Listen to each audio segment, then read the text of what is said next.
Olá, meus caros, bom dia, bem-vindos aqui de volta ao nosso canal. A gente hoje vai dar continuidade ao nosso conteúdo a respeito do imperialismo. Na última aula, a gente se pautou principalmente para poder definir o que a gente considerava como imperialismo e o contexto do surgimento da política imperialista, tanto na Europa quanto no continente americano. E hoje a gente vai falar um pouquinho aí, começando a falar a respeito das ideologias que movimentaram os países europeus rumo a essa política de construção de impérios, de busca por mercado consumidor, por regiões fornecedoras de matéria-prima, por aumentar os seus ganhos, conquistando outros territórios. Então, essa aula eu começo com esse slide a respeito do imperialismo e ideologias. Começo falando com vocês que essa palavra ideologia, ela tem estado muito em voga ultimamente, tem sido muito falada, ela é um termo muito popular e usada principalmente no contexto político aí. O que a gente fala quando a gente se refere à questão da ideologia? Ideologia é um conjunto de ideias. É um conjunto de ideias pelo qual que acaba movendo um indivíduo, que faz com que o indivíduo atue e atue de determinados modos. Como a gente fala de indivíduos, de seres humanos, que são seres pensantes, seres que atuam, que pensam naquilo que vão fazer e que agem motivados por sentimentos, por emoções e por ideias, é impossível a gente falar que não exista, ou melhor, é impossível a gente falar que exista um indivíduo que atue completamente sem ideologia. Ou seja, todos nós, ao atuarmos, ao termos ideias, a nos movimentarmos por essas ideias, nós estamos atuando segundo as nossas ideologias. Então, ideologia é isso, é um conjunto de ideias que move a ação dos indivíduos. E aqui a gente vai tentar entender um pouquinho os conjuntos de ideias que estavam por trás da legitimação dessa ação imperialista, dessa ação dos europeus de dominar outras regiões. Conversava muito sobre isso com o Iago na nossa última aula. Ele foi até o Nietzsche e fez uma pergunta a respeito da ideia da missão civilizadora francesa, que a gente vai falar dela aqui. E ele falou, para que esses europeus utilizavam esse discurso? E eu insisti com ele que havia uma necessidade de legitimar essa ação, de mostrar, olha, nós podemos fazer. Nós podemos fazer por quê? Então, isso que a gente vai falar um pouquinho aqui na aula de hoje, o darwinismo social, a ideia da missão civilizadora, a ideia do destino manifesto, são todas narrativas que surgem e se afirmam com o objetivo de legitimar, de fazer com que a sociedade reconhecesse essa possibilidade dos europeus de invadirem outros territórios e dominarem outras populações. Então, em última instância, essas ideologias elas legitimam a ação imperialista desses estados europeus. O primeiro conjunto de ideias que está por trás dessa ação imperialista é um sentimento de superioridade europeia e branca sobre os demais povos, a ideia do etnocentrismo, a ideia de que a Europa seria melhor do que o restante do mundo e os europeus também seriam indivíduos superiores ao restante dos povos que habitavam as outras regiões do mundo. Essa ideia ela vem se afirmando, conforme a gente veio estudando desde o segundo ano, desde o momento em que os europeus saem no processo das grandes navegações lá no século XV. Desde o momento em que eles encontram populações diferentes, povoados diferentes dos deles, há um esforço no sentido de construir a identidade daquele povo a partir de uma inferioridade frente a esses europeus. Então sempre há uma descrição do lugar que é invadido ou conquistado a partir da ideia de um indivíduo inferior. Então, aquele que eu vou conquistar sempre é inferior a mim. E é inferior a mim por quê? Porque eu sou europeu, sou branco, sou cristão, sou católico, então é isso que passa a ser o ideal de sociedade que deveria dominar o mundo naquele momento. Então, esse sentimento de superioridade que foi ingestado dentro da Europa desde esse período, desde lá do século XV, do encontro com o Novo Mundo, do encontro com a África Negra, do encontro com a Ásia no processo das grandes navegações, ele chega aqui ao seu ápice. E esse sentimento de superioridade que ele estava colocado não só nos estados, não só nos sujeitos de governo, nos homens de governo, mas ele estava difundido na sociedade como um todo, ele permitiu que essa população ela apoiasse as ações dos governos europeus, porque essa população ela se sentia superior. Eu não estou falando de um Estado, de um governo que se sente superior, eu estou falando da sociedade como um todo. E um ponto para a gente poder entender muito isso aqui, eu não sei se vocês conhecem, tem uma obra, uma história em quadrinhos que ela é muito dura, mas ela fala sobre a Segunda Guerra Mundial, mas ela dá muito essa visão pra gente. A obra chama Maus. Ela foi escrita, essa obra ela foi escrita por um filho de um jornalista, filho de um indivíduo, de um judeu que foi submetido a um campo de concentração dentro da Alemanha. E por que eu estou chegando no nazismo se a gente está falando do imperialismo lá atrás? Porque eu penso que o nazismo ele é o ápice disso tudo. A população europeia, a população alemã, mesmo sendo a população mais letrada, considerada a população mais letrada da Europa de meados do século XX, foi uma população que apoiou o nazismo, que apoiou a política nazista. Por quê? Porque a população alemã, em sua ampla maioria, eu diria que de 80% a 90%, era uma população que se sentia superior às demais, superior do ponto de vista racial, tomando por base essa ideia de raça ariana, da superioridade dessa raça ariana. Então, se a gente tem dentro da Alemanha uma população que é ilustrada, que tinha letramento e que apoia esse discurso em 1940, vocês imaginam como que isso não estava em 1850, quando a gente tem o início e o aprofundamento do imperialismo. Então, esse sentimento de superioridade, ele acaba movimentando a sociedade para apoiar os governos nessas suas políticas imperialistas. Então há, nesse sentido, em torno disso que a gente está falando, um desprezo dos povos coloniais, daqueles povos que vão ser conquistados, que foram conquistados nesse momento. Esses povos, eles são considerados bárbaros, eles são considerados atrasados, eles são considerados inferiores, e eles são descritos dessa forma pelos europeus. Se a gente for lá na África do Sul, nenhum africano ia dizer assim, olha, eu sou bárbaro, atrasado e inferior. Quem fala que ele é bárbaro, atrasado e inferior é o europeu, a partir dessa construção, ao não reconhecer as individualidades, ao não reconhecer a cultura daquele povo que estava ali dentro. Ele julga aquele povo a partir da sua própria cultura. E há um esforço em mostrar que esses povos eram inferiores aos europeus. E uma das teorias que mais circulou nesse momento para poder legitimar esse discurso é o que nós chamamos de darwinismo social.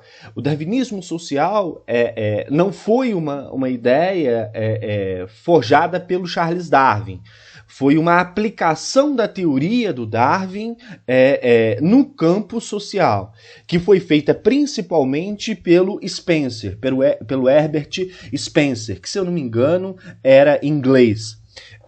O Spencer pegou a teoria, a obra, a evolução das espécies do Charles Darwin, em que o Charles Darwin vai trabalhando com a ideia de que vão surgindo espécies superiores entre os animais, e essas espécies elas tendem a dominar as espécies que são inferiores, e portanto elas tendem a predominar, a predominância do mais forte sobre o mais fraco. Então, o Spencer pega essa ideia e tenta aplicar ela no campo social. Ele tenta afirmar a ideia de que, da mesma forma que existiam animais superiores e animais inferiores, e que os superiores, os mais evoluídos, tenderiam a apagar ou a silenciar esses mais fracos, a extirpar esses mais fracos da face da Terra, isso poderia ser tomado também para o campo social. Da mesma forma, existiriam seres humanos superiores, mais evoluídos, e seres humanos inferiores. E aí o Spencer, europeu, inglês, escrevendo nesse mundo, ele vai dizer, olha, então os europeus são mais evoluídos, são superiores aos africanos e aos asiáticos e portanto, eles tendem a prevalecer por um princípio de seleção natural das espécies. Então, o discurso do darwinismo social desencadeado aí pela figura do Spencer, ele acabou legitimando a ação dos estados europeus no sentido de invadir e dominar esses territórios. Como esses estados eram estados mais fortes, eram estados que representavam esses seres humanos mais evoluídos, eles poderiam naturalmente, e estavam fazendo isso naquele momento por uma invasão, por conflito, se sobrepor a esses demais povos no mundo como um todo. E essa teoria do Spencer, essa aplicabilidade da teoria do Darwin feita pelo Spencer, o darwinismo social, ela esteve nos projetos políticos desses governos, do governo inglês, do governo francês, do governo belga, do próprio governo alemão. Ela referenciou os prospectos políticos, as ideias políticas que surgiram na Europa nesse período. Não é algo que a gente cria depois, mas é algo que os próprios políticos da época usavam para justificar, para legitimar a sua ação dentro do continente africano e asiático principalmente. A França, dentro da França, havia o discurso, conforme eu abri a aula dizendo com vocês, da ideia da missão civilizadora. E esse discurso ele surgia por quê? Porque a França, nesse momento, em meados do século XIX, era tomada como o grande exemplo de civilização para o mundo como um todo.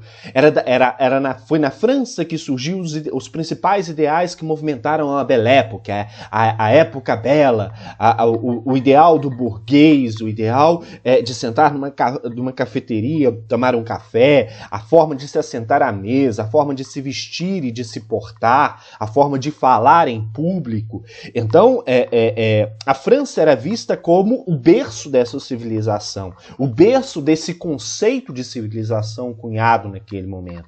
Quem que era civilizado? Civilizado era a pessoa que sabia sentar à mesa, era a pessoa que sabia falar baixinho, conversar adequadamente, era uma pessoa que sabia, tinha um determinado porte para poder caminhar, era um indivíduo que falava francês. Então, esse era um indivíduo civilizado. Então, o conceito de civilização para os europeus era esse conceito. Para eles, o que fugia disso era a pessoa incivilizada, era a pessoa que precisaria passar por um processo de aprendizagem para poder se tornar civilizado. Então, os franceses vão dizer, qual que é a nossa função no mundo? Civilizar esses homens, civilizar esses silvícolas, civilizar esses selvagens.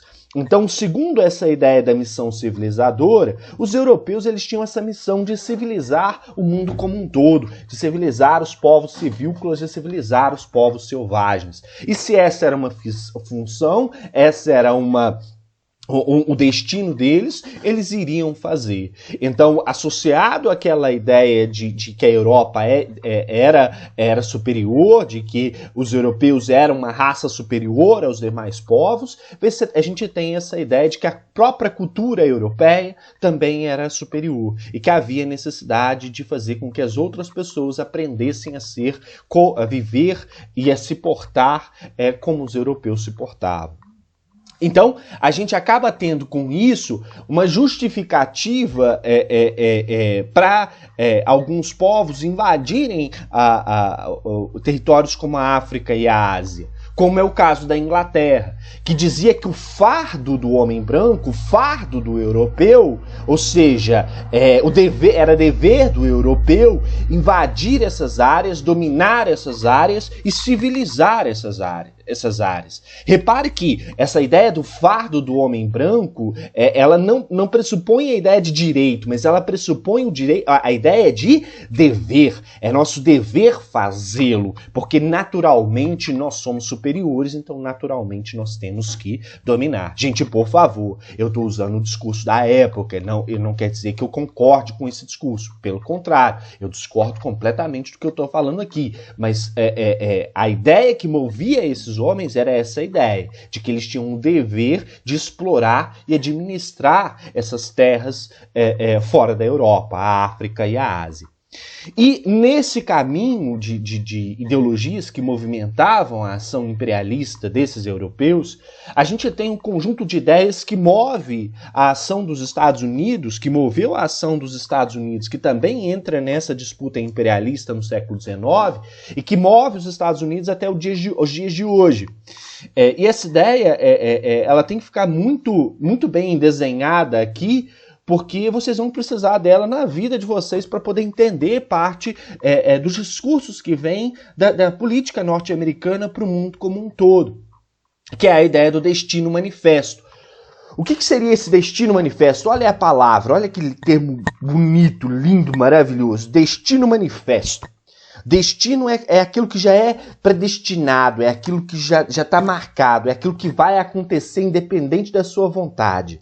Manifesto é que ele se manifestou, que ele se fez ver, que ele se fez presente. Então, qual que seria esse fardo, esse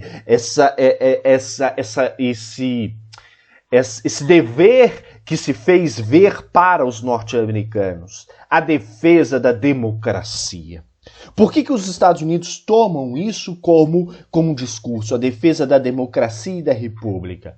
Porque eles foram a primeira colônia a se tornar independente fruto de uma guerra, de uma grande revolução, que foi a independência dos Estados Unidos em 1776, e logo depois da sua independência, eles fundam uma Constituição, eles elaboram uma Constituição e fundam uma república democrática. Então eles entendem que, como eles são uma das primeiras colônias a se tornar independente, ao longo do século XVIII, 1776, e fundam logo de imediato uma república e uma democracia. Eles sabem como gerir uma república e uma democracia, sabem quais são os seus valores básicos, e seria função deles, então, defender no mundo como um todo esses dois ideais políticos, a república e a democracia. Então toda a ação dos Estados Unidos que ocorre desde o século XIX é movida por esse destino manifesto. Eles sempre usam esse argumento. Nós estamos agindo no Iraque, por quê? Porque o Iraque não respeita os valores democráticos. Portanto, nós temos o direito de intervir dentro desse Estado para defender o povo e defender a democracia dentro dessa região. Então, a ação ela começa lá atrás, ela começa no século XIX, com uma ação com políticas voltadas para o continente americano, a defesa do continente americano contra a interferência da Europa,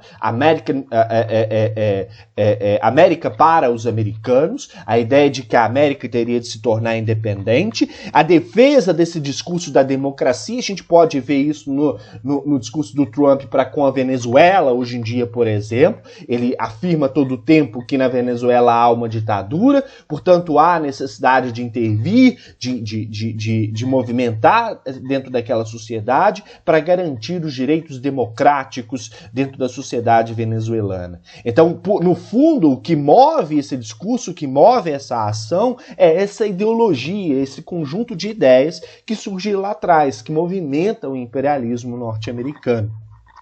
Então, segundo o Destino Manifesto, seria destino dos Estados Unidos defender a democracia no mundo como um todo, nem que para isso fosse necessário agir militarmente dentro de determinados países. Então, para isso, eles poderiam, inclusive, ferir a soberania desses países e intervir nesses países com o discurso que estão defendendo a democracia. A gente sabe que por trás desse discurso existem vários interesses econômicos, mas isso não vem ao caso aqui.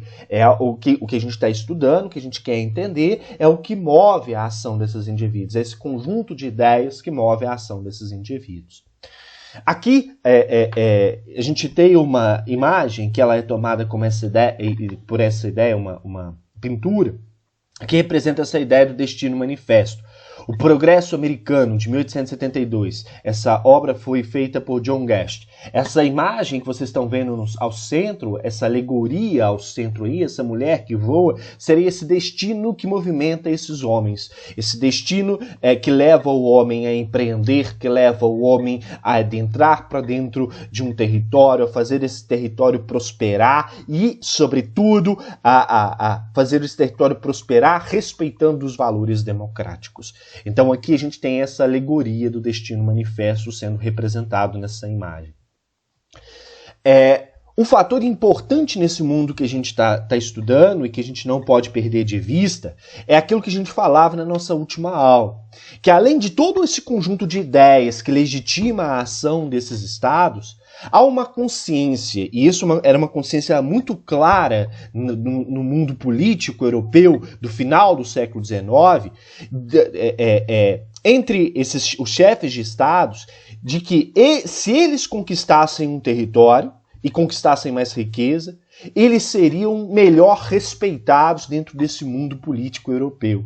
Então há uma consciência dos países europeus de que a conquista de territórios e riquezas ela garantiria o respeito e poder entre os países europeus. Então o imperialismo ele é também uma busca de respeito, uma busca por reconhecimento entre os iguais, entre esses países que estão praticando a política imperialista, correto? O imperialismo europeu, ele é um imperialismo que a gente percebe a ação desses estados europeus de fato, a ação de dominação e subjugação de outros territórios. Ela é marcada por um processo de expansão e domínio dos estados europeus sobre outros continentes, ou seja, eles vão, dominam e se estabelecem naquela região, correto? É nesse sentido que a gente fala que a África e a Ásia elas são divididas não só em áreas de influência, mas em áreas de dominação desses estados europeus. Repare essas duas charges que a gente está vendo aqui. De um lado eu tenho a África sendo representada como um grande buraco e muita riqueza sendo depositada sobre o território espanhol e o território norte-americano. Essa charge ela representa o processo de exploração do continente africano nesse momento, a retirada de riquezas de dentro desse território. E aqui ao lado a gente tem uma outra, em que os grandes países europeus disputam o território africano. Aí está escrito, vamos ver como é que a gente divide isso. Tá? Repare que todos estão com facas, serrotes na mão. Essa região aqui é minha, eu vi primeiro. Eu quero uma onde passe um rio. Se não for perder demais, eu gostaria dessa com lagos e montanhas. Repare que em nenhum momento é levado em consideração as sociedades que ali estão. O que esses estados buscam é dividir entre si as riquezas de dentro desse território. E essa disputa ela não é uma disputa harmônica, ela envolve conflito, ela envolve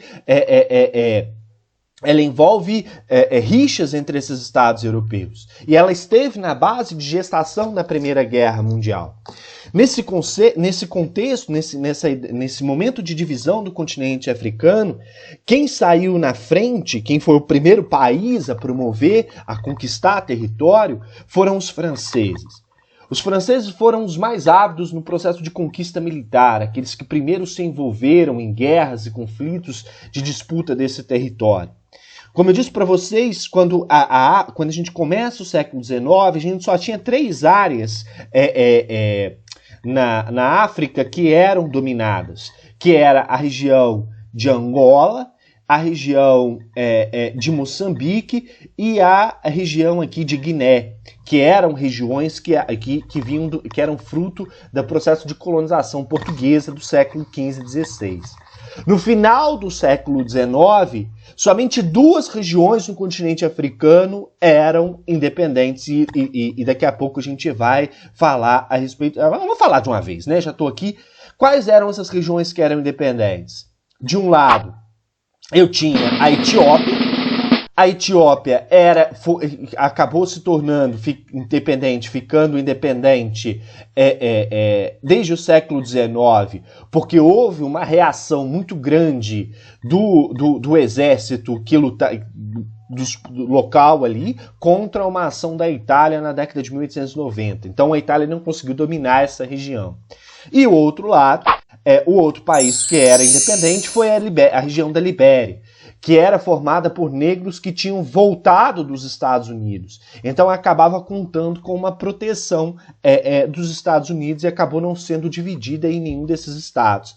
Então as regiões independentes que a gente tem dentro do continente africano são essas 2. A região da Abissínia, atual Etiópia, e a região da Libéria, que era defendida pelos Estados Unidos. Mas voltando ao caso francês, a França, ela foi a primeira a agir e a conquistar militarmente regiões dentro do continente africano, porque ela visava, principalmente, recuperar o prestígio internacional dela. Porque na primeira metade do século XIX é o momento em que o Napoleão Bonaparte foi vencido e que a França perdeu boa parte daquilo que o Napoleão tinha conquistado ao longo do Império Napoleônico. Então a França, frente aos outros estados europeus, estava deveras enfraquecida, estava deveras ali empobrecida. Então ela vê nesse processo do imperialismo a possibilidade de reconquistar o prestígio que ela tinha perdido com as derrotas napoleônicas. E do ponto de vista econômico, os franceses buscavam angariar riquezas, lucro para os grupos privados, para as grandes empresas francesas que emergiam naquele momento. Depois da França, o segundo grande estado europeu que se envolveu nessa disputa e conquista do continente africano foi a Inglaterra, que começa a sua ação por aqui, começa a sua ação pelo Egito.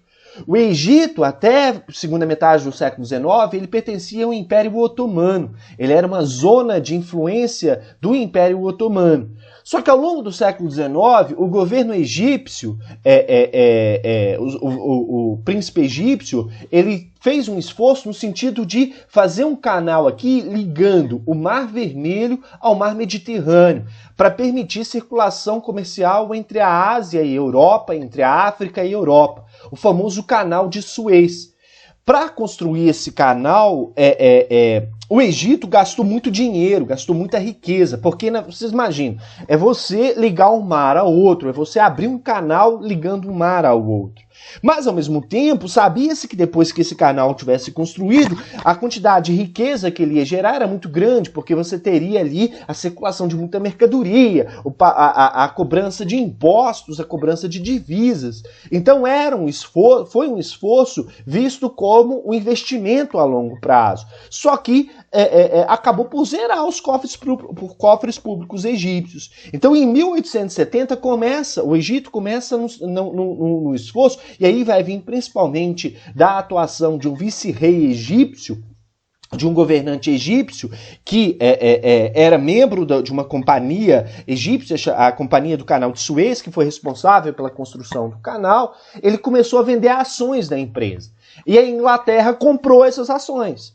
E aos poucos a Inglaterra foi dominando essa companhia. Até o momento em que o Egito estava tão endividado por conta da construção desse canal, que a Inglaterra passou a controlar o canal de Suez, e não só passou a controlar o canal de Suez, como o Egito passou a fazer parte desse Estado inglês. O Egito se tornou um protetorado inglês a partir de 1914, um protetorado britânico. Então a ação da Inglaterra aqui na África, ela se deu principalmente nessa região, visando aqui controlar a circulação de comércio no canal de Suez. E depois ela se dá de maneira muito mais evidente, muito mais forte na Ásia. A Inglaterra atua também na África do Sul, onde há aqui a exploração de diamantes, de pedras preciosas, uma riqueza imensa que sai de dentro da região da África do Sul.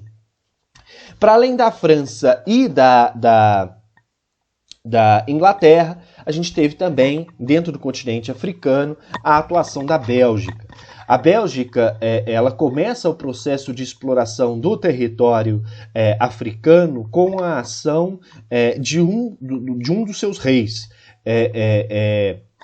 o rei Leopoldo II, que passa a conquistar aqui a região da bacia do Rio do Congo. Ele tinha uma empresa chamada Associação Internacional Africana, que começou a explorar aqui comercialmente e explorar as riquezas existentes na bacia do Rio do Congo. E com o passar do tempo, essa exploração, que começa com uma exploração do Estado belga, ela se torna uma exploração própria do imperador, do rei Leopoldo II. Só que a ação do rei Leopoldo, por meio dessa empresa, dessa Associação Internacional Africana, ela começou a explorar de forma muito truculenta, de forma a massacrar mesmo o povo que vivia nessa região. Os indivíduos eram submetidos a relações de trabalho que beiravam a escravidão, relações de trabalho escravocratas mesmo, que incluía, inclusive, mutilações do corpo desses indivíduos e assassinatos daqueles que não executavam suas tarefas de forma adequada. Então, o Leopoldo II e essa empresa, a Associação Internacional Africana, começou a ser criticada no mundo como um todo por essa ação de massacre contra os trabalhadores da região do Congo. Então, ele acabou sendo obrigado, em 1908, a abandonar essa região e a deixar com que ela fosse administrada pelo Estado belga. E ela só veio a se tornar independente depois depois da Segunda Guerra Mundial, a partir de 1945. Só para a gente terminar aqui, eu sei que já está um pouquinho longo, mas para a gente fechar essa questão da África, quando a unificação da Itália e da Alemanha, eu vou gravar uma aula a respeito desse processo, uma aula extra para aqueles que tenham interesse, a Itália e a Alemanha, elas entram nessa disputa imperialista também. E como elas chegam atrasadas nessa disputa, é necessário se fazer uma reunião para estabelecer a divisão desse mundo que estava sendo disputado entre as grandes nações europeias. Então é feita uma grande reunião na cidade de Berlim, na Alemanha, que fica conhecida como Conferência de Berlim. A Conferência de Berlim era uma reunião entre essas potências europeias, Inglaterra, França, Bélgica, Portugal, Alemanha, Itália, para tentar dividir pacificamente o continente africano. Falar, isso é meu, isso é seu, isso é teu, sem levar em consideração as populações que ali dentro viviam. Essa reunião ela foi liderada pelo Otto von Bismarck, que era o chanceler alemão naquele momento, e ela envolveu a participação de 14 países europeus e dos Estados Unidos.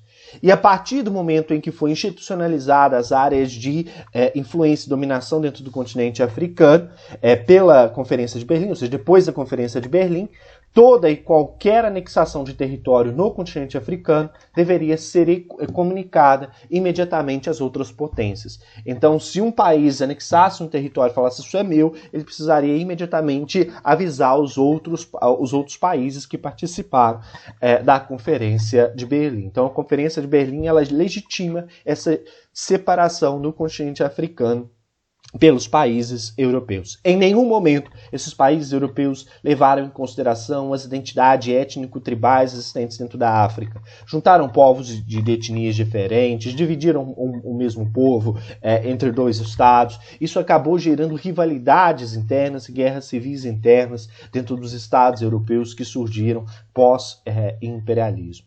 Mas isso a gente vai falar no final, quando a gente falar do processo de consequência desse imperialismo. Por hoje a gente vai ficando por aqui. Agradeço a atenção de vocês. Peço a vocês que se dirijam à pasta de avaliações e façam atividade referente à aula de hoje. E no mais, aqueles que têm alguma dúvida ou alguma questão para poder discutir e debater, estou lá no Meet aguardando por vocês. Obrigado, meus queridos, e uma boa aula para vocês.